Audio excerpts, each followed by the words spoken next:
तौ तोहर रूप लागे सोनामा डोलिया में खिलतौ तोहर रूप लागे सोनामा और अथी परला सहमार गे अयना सजतौ यार अथी हमार गे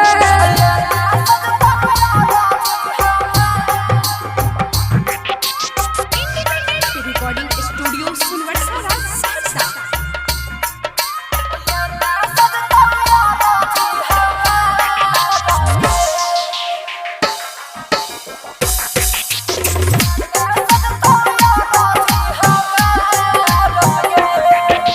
लाले रहतौ चुनरी जाना लाल गे से नूराबा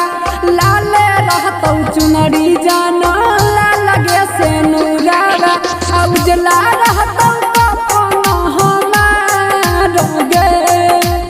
एने सजतौ यार अथी हमार गे ओने तोहर मरवाला बसवा कटई तो ओने तोहर मरवाला बसवा कटई तो एने सजतौ यार अथी हमार गे एने सजतौ यार अथी हमार गे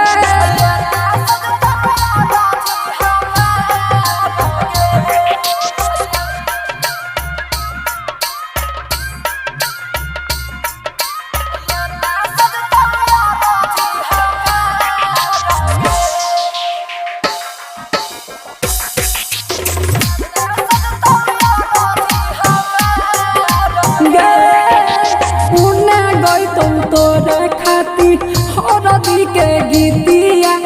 ओने गईतौ तोरा खातिर हरदी के गीतिया हमरा